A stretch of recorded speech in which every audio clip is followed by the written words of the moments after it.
नमस्कार साथियों, आज हम यूपी पीसीएस की प्रारंभिक परीक्षा के 2019 के साइंस और साइंस टेक्नोलॉजी के प्रश्नों को हल करेंगे, जिसमें कि हमारा पहला प्रश्न है, निम्नलिखित में से किस जीव का रक्त सफ़ेद होता है? ए छिपकली का, बी तिलचट्टे का, या सी घरेलू खटमल, या डी मच्छर। तो इसका राइट आंसर होगा तिलचट्टा या काकरोच। इसका जो ब्लड होता है उसके कलर सफ़ेद होता है। उसका कारण यह होता है कि इसके रक्त में हीमोग्लोबिन की कमी होती है। प्रश्न नंबर है दूसरा, नाइट्रोजन स्थिरीकरण जीवाणु किस पौधे की जड़ के साथ संयोजन करते हैं? ए दाल, बी चावल, या सी गेहूं, या डी गन्ना। तो इसका राइट आंसर होगा ए, यानी कि दालों के साथ। पृथ्वी में जो वायुमंडल के में लगभग 78% नाइट्रोजन पाया जाता है, लेकिन पेड़ पौधे इसे श्वसन के द्वारा सीधे उपयोग में नहीं ले पाते हैं, क्योंकि पौधों में नाइट्रोजन को गैसीय रूप में ग्रहण करने की क्षमता का पूर्णतः अभाव होता है। पौधे जो होते हैं नाइट्रेट यानी NO3 नाइट्रेट और नाइट्राइड NO2 के रूप में नाइट्रोजन को ग्रहण करते हैं, तथा प्रकृति में कुछ ऐसे सूक्ष्म जीव पाए जाते हैं जो वातावरण से सीधे नाइट्रोजन का ग्रहण करते हैं और इसका रूपांतरण उपयुक्त जैविक यौगिकों में करते हैं। अतः वायुमंडल की मुक्त नाइट्रोजन गैस को नाइट्रोजन के यौगिकों के रूप में परिवर्तित करने की जो प्रक्रिया होती है उसे ही नाइट्रोजन स्थिरीकरण कहा जाता है, और यह दो प्रकार से होता है, एक अजैविक स्थिरीकरण और दूसरा जैविक स्थिरीकरण। प्रश्न नंबर है तीसरा, जब किसी साबुन के बुलबुले को आवेशित किया जाता है तो निम्नलिखित में से क्या घटित होता है? ए त्रिज्या बढ़ जाती है, बी त्रिज्या घट जाती है, या सी बुलबुले का लोप हो जाता है, या डी उपयुक्त में से कोई नहीं। तो इसका राइट आंसर होगा ए, यानी कि त्रिज्या बढ़ जाती है। जब साबुन का बुलबुला जो होता है उसको आवेशित करने पर उसका आकार बढ़ जाता है, क्योंकि अनावेशित साबुन के बुलबुले में धनात्मक व ऋणात्मक आवेश के जो मध्य साम्य होता था, साबुन के बुलबुले को आवेशित करने पर इसका विद्युत दाब जो होता है वो बाहर की ओर कार्य करता है। तो ए इज ए राइट आंसर। प्रश्न नंबर है 4, निम्नलिखित में से कौन सा सुमेलित नहीं है? ए ऑक्सीटोसिन हार्मोन, बी एस्पार्टेम संश्लेषित मधुरक, या सी नियोप्रिन विशिष्ट रबड़, या डी रेयान रूपांतरित स्टार्च। तो इसका राइट आंसर होगा डी, यानी कि रेयान। रेयान रूपांतरित स्टार्च ना होकर के यह एक सेलुलोज फाइबर या कृत्रिम फाइबर होता है, फाइबर का एक प्रकार होता है, क्योंकि इसमें चमक होती है, इस चमकदार के कारण ये इसे फाइबर कहते हैं।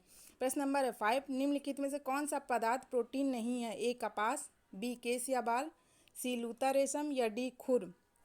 कौन से पदार्थ में प्रोटीन नहीं है? तो ए इज ए राइट आंसर, कपास में प्रोटीन नहीं है, जबकि बालों में और जानवरों के जो खुर होते हैं और मनुष्यों के बाल, नाखून, इन सब में एक केराटिन नाम का प्रोटीन पाया जाता है।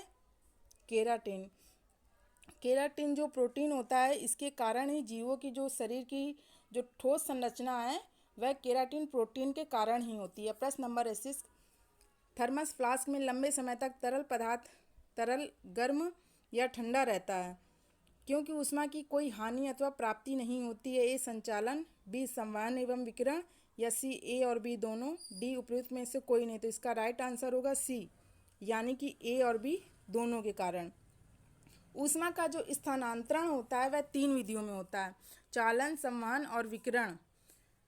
थर्मस की जो एक विशेष संरचना के कारण इसमें ऊष्मा का आदान प्रदान नहीं हो पाता है, क्योंकि थर्मस जो होती है वह 2 बोतलों से मिलकर बनती है, जिसमें अंदर वाली बोतल की बाहरी दीवार और बाहर वाली बोतल की अंदर की दीवार कांच की बनी होती है। और चूंकि कांच जो होता है वह ऊष्मा का सुचालक नहीं है, कांच जो है वह ऊष्मा का सुचालक नहीं है।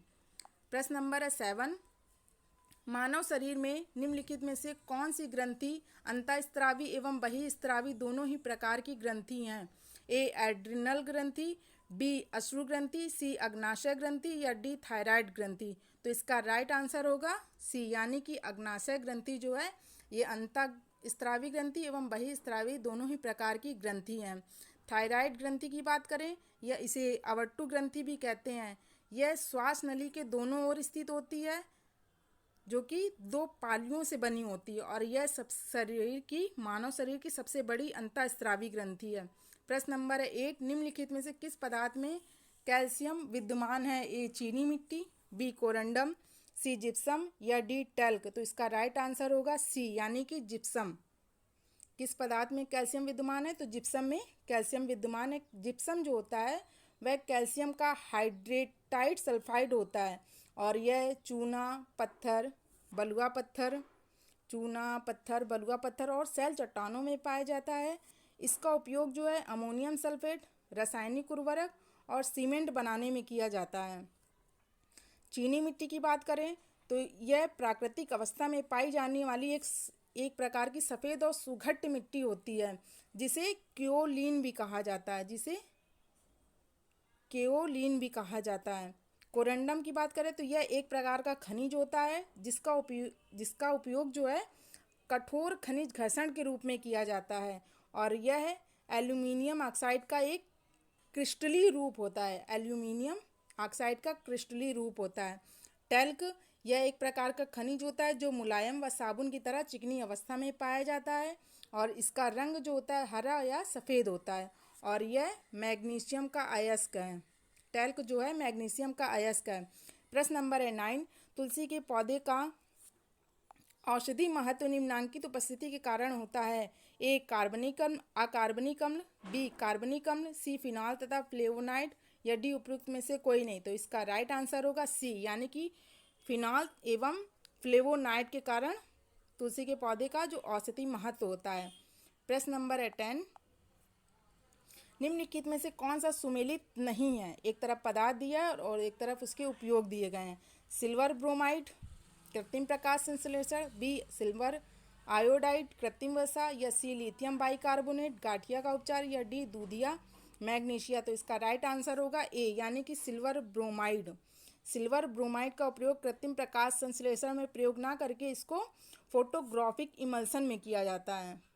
फोटोग्राफिक इमल्सन में सिल्वर ब्रोमाइड का प्रयोग किया जाता है। बाकी बी, सी और डी सही है। सिल्वर आयोडाइड कृत्रिम वर्षा में इसका उपयोग किया जाता है और लिथियम बाइकार्बोनेट का गाठिया का उपचार करने के लिए और दूधिया मैग्नीशिया का प्रति अम्ल में।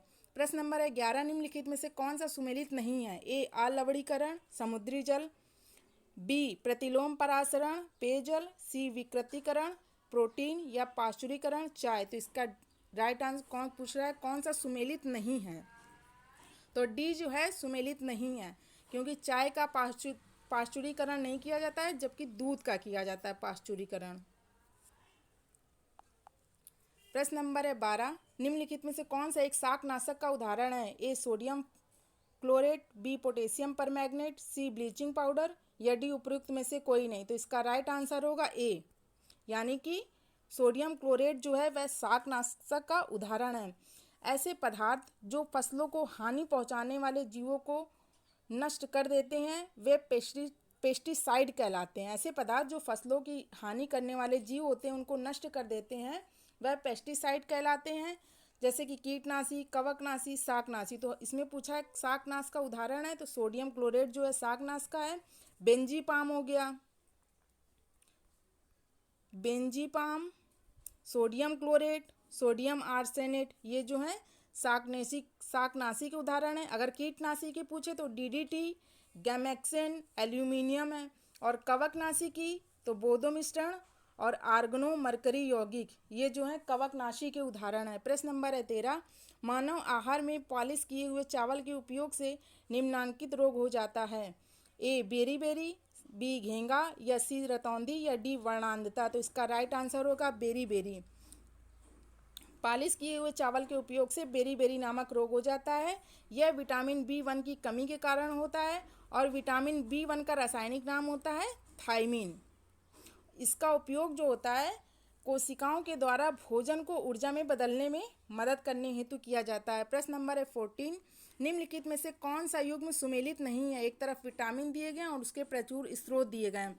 विटामिन B6 धान की चोकर और बी है विटामिन B2 कार्ड यकृत तेल, सी विटामिन ई गेहूं अंकुर तेल या डी विटामिन के अल्फा। तो इसका राइट आंसर होगा बी, यानी कि विटामिन B2 जो है वह कार्ड यकृत तेल से ना प्राप्त होकर के हरी सब्जियों में अधिक पाया जाता है और इसके अलावा यह दूध और अंडे में भी पर्याप्त मात्रा में यह विटामिन पाया जाता है। और B2 का राइबोफ्लेविन के नाम से भी जाना जाता है। B2 को राइबोफ्लेविन के नाम से भी जाना जाता है जो कि 1937 में इसका ये नाम पड़ा था राइबोफ्लेविन, और इसकी कमी के कारण किलोसिस नामक का रोग हो जाता है। और कॉड यकृत तेल की बात करें तो यह मछलियों जो तेल कॉड यकृत तेल जो होता है वह मछलियों के लीवर से प्राप्त किया जाता है, जो कि विटामिन ए और विटामिन डी का मुख्य स्रोत है। प्रश्न नंबर है 15।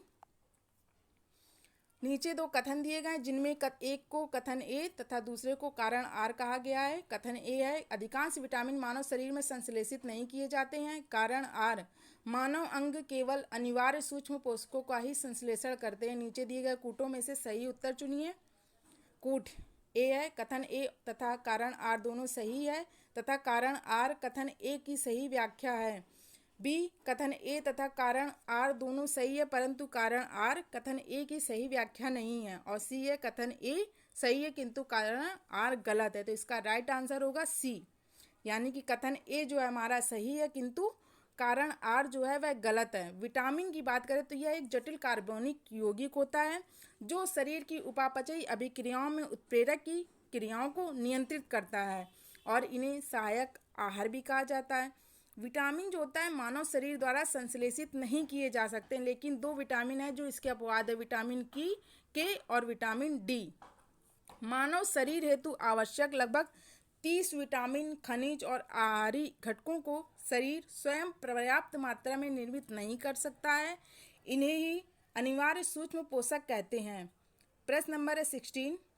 निम्नलिखित में से किसी वस्तु के नमूने को हवा में खुला रखने पर कुछ समय पश्चात गायब हो जाता है, जैसे कपूर, नेप्थलीन अथवा शुष्क बर्फ। इस परिघटना को क्या कहते हैं? इसका राइट आंसर होगा ए, यानी कि उदरपातन। इस परिघटना को उदरपातन कहते हैं। प्रश्न नंबर है 17। सूची फर्स्ट को सूची सेकंड से सुमेलित करना है। केवलार एक, सामने उसके दिया विस्फोटक। बी, टेक्साल संश्लेषित रेशा। जिंक फास्फाइड कैंसर रोधी दवा। और डी है नाइट्रोसेलुलोस रोडेंट नाशी। तो इसका मिलान करना है। केवलार जो है संश्लेषित रेशा है। ये टेक्साल की बात करें तो यह कैंसर रोधी दवा है। जिंक फास्फाइड ये रोडेंट नाशी है। और डी नाइट्रोसेलुलोस जो है विस्फोटक है। प्रश्न नंबर है 18। प्रकाश ऊर्जा का ऑप्टिकल फाइबर में संचरण निम्नांकित रचना के अनुप्रयोग द्वारा किया जाता है। ए, पूर्ण आंतरिक परावर्तन। बी, विवर्तन। या सी, प्रकीर्णन। या डी, अपवर्तन। तो इसका राइट आंसर होगा ए, यानी कि पूर्ण आंतरिक परावर्तन। प्रश्न नंबर है 19। एंजाइमों के संदर्भ में निम्नलिखित कथनों में से कौन सा सही है? एक, वे जैव उत्प्रेरक हैं। दूसरा, वे शरीर में उसी स्थान पर अपना कार्य करते हैं जहां वे उत्पादित होते हैं। नीचे दिए हुए कूट में से उत्तर चुनिए। कूट केवल ए दिया है, केवल एक। बी, केवल दो। या सी, केवल एक और दो। और डी, ना तो एक ना तो ही दो। तो इसका राइट आंसर होगा सी, यानी केवल एक और दो दोनों ही सही हैं। एंजाइम की बात करें तो यह एक प्रकार का जैविक उत्प्रेरक होते हैं जो पौधे और जीवों के शरीर में होने वाली जैविक रासायनिक अभिक्रियाओं की दर में वृद्धि करते हैं।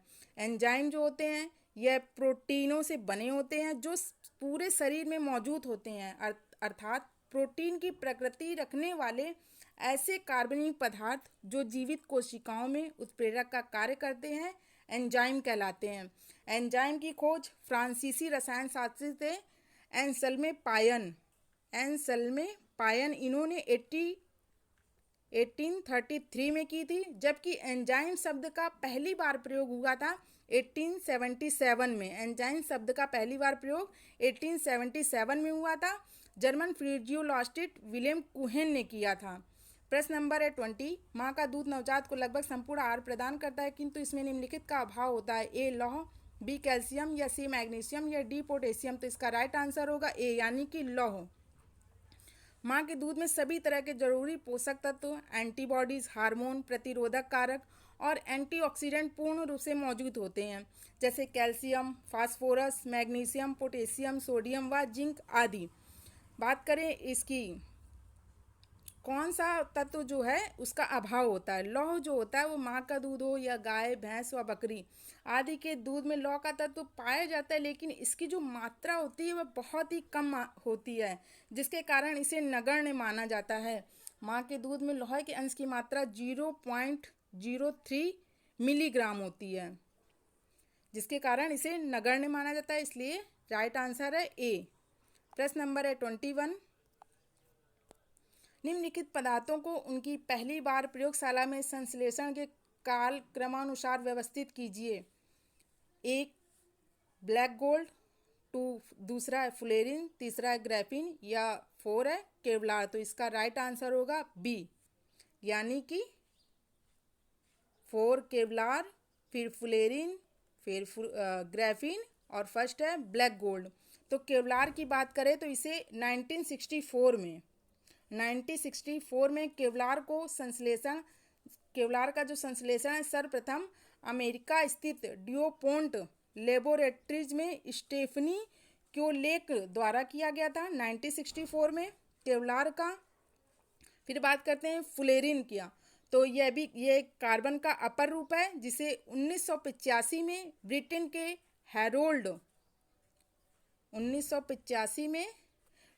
के हैरोल्ड डब्ल्यू क्रोटो, अमेरिकी रिचर्ड ई स्मैली तथा रॉबर्ट एफ कर्ल जूनियर के द्वारा संयुक्त रूप से फुलेरिन की खोज की गई थी। ग्राफीन की बात करें तो 2004 में मैनचेस्टर विश्वविद्यालय के 2 अनुसंधानकर्ताओं आंद्रे गिम तथा कोत्स्याया नोवेस्लो द्वारा ग्राफीन का सर्वप्रथम प्रयोगशाला में संश्लेषित किया गया था। और ब्लैक गोल्ड की बात करें तो इसे 2019 में नैनो प्रौद्योगिकी की तकनीकों का प्रयोग कर मुंबई स्थित टाटा अनुसंधान संस्थान के वैज्ञानिकों ने पहली बार सुनहरे गोल्ड को ब्लैक गोल्ड के रूप में रूपांतरित करने में सफलता प्राप्त की थी। और इसका व्यवस्थित क्रम देखेंगे तो पहले केवलार, फिर फुलेरिन, फिर 3rd नंबर पे ग्राफीन और 4th पे है black gold 2019, fullerene 1985, graphene 2004, Kevlar 1964। प्रश्न नंबर है 22। श्याम वीवर होता है ए हवाई जहाज की उड़ान का अभिलेखक, बी सूर्य पर एक धब्बा, सी अंटार्कटिका की एक जगह या डी सिमट गया तारा। तो इसका राइट आंसर होगा डी इज राइट आंसर, सिमट गया तारा। श्याम वीवर जिसे कृष्ण वीवर भी कहा जाता है, यह अंतरिक्ष में एक ऐसा स्थान होता है जहां पर गुरुत्वाकर्षण इतना अधिक होता है कि प्रकाश का परावर्तन या किसी भी वस्तु को वहां से पलायन नहीं हो सकता है। इसे दूरबीन से भी नहीं देखा जा सकता है। साथ ही इसकी पुष्टि प्रकाश के अपने पथ के विचलन के द्वारा की जाती है। और कृष्ण वीवर का निर्माण तब हो सकता है जब न्यूट्रॉन जो होते हैं तारे में द्रव्यमान एक ही स्थान पर केंद्रित हो जाए अथवा उनकी मृत्यु हो रही हो। श्याम वीवर जो होता है आकार में बड़ा या छोटा हो सकता है। छोटे श्याम वीवर जो होते हैं एक परमाणु जितने छोटे हो सकते हैं, लेकिन उनका जो द्रव्यमान होता है वह बहुत अधिक होता है। जिन तारों का द्रव्यमान सूर्य के द्रव्यमान के 3 गुने से अधिक होता है, वे विघटित होकर के अंततः श्याम वीवर में परिणत हो जाते हैं, इसलिए इसे सिमट गया तारा भी कहा जाता है। Thanks for watching the video.